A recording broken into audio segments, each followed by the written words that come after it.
Hi everyone, this is Scope 2. Today we'll talk about the Chapter 2 of A Short History of Progress. The short video is made by Yumi, Joe, May, and Hazel. Firstly, there are some discussion questions. What are the differences between civilization and culture? What do you think is most likely to be the real reason which caused the extinction of mammals? Could civilization itself be another and much greater trap? What are the potential dangers produced by the experiment? What is culture and civilization? I should make it clear that I'm defining civilization and culture in a technical way. By culture, I mean the whole of any society's technology, beliefs, and practice. Culture is everything. However, civilizations are a specific kind of culture, large complex societies based on the domestication of plants, animals, and human beings. All civilizations are cultures, but not all cultures are civilizations. By 15,000 years ago, humankind is established on every continent except Antarctica. This prehistoric wave of discovery and migration had profound ecological consequences. Camels, mammals, giant bison died out across America. However, not all experts agree that our ancestors were solely to blame. Our defenders point out that many of these extinctions coincide with climatic upheavals. That the end of the Ice Age may have come so swiftly that big animals couldn't adapt or migrate. The evidence against our ancestors is, undoubtedly, animals were stressed by the melting of the ice, but they had made it through many similar warming before. And the Paleolithic people were far better equipped and more numerous than their forerunners. They killed on a much grander scale. Some of these latter sites are almost industrial in size, 1,000 mammals at one. The perfection of hunting spelled the end of hunting as a way of life. Eating meat means more babies. More babies mean more hunters.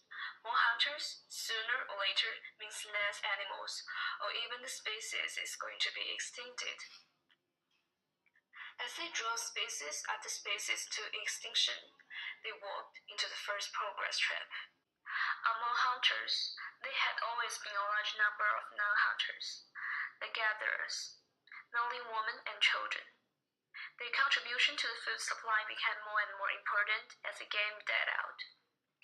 And at the same period, settled villages and small towns appeared in key areas before farming. Our main difference from chimps and gorillas is that over the last 3 million years or so, we have been shaped less and less by nature and more by culture. Humans made a very great experiment inadvertently.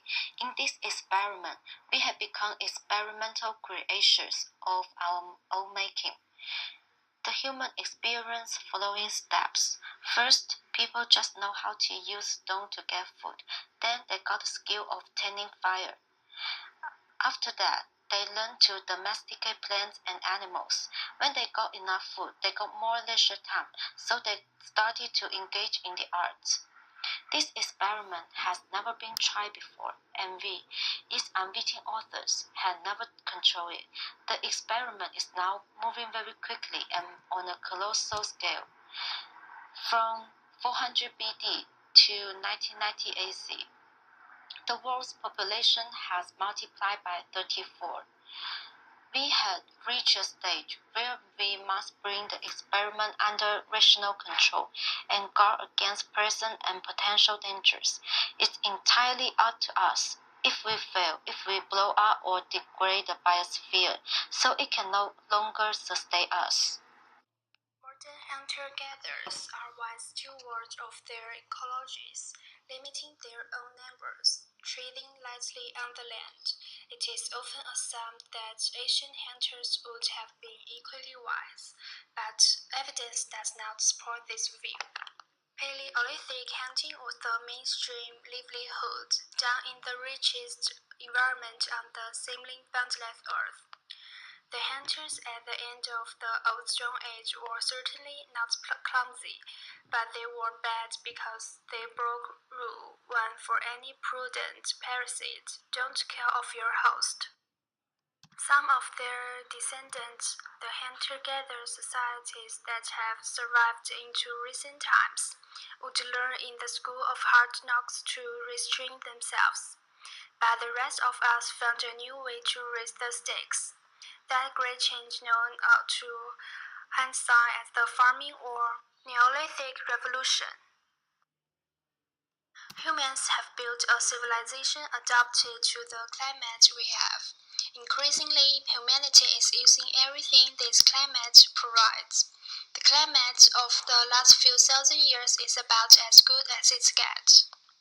Droughts and unusually hot weather have already caused world grain output to fall or stagnate for 8 years in a row. During the same 8 years, the number of mouths to feed went up by 600 million.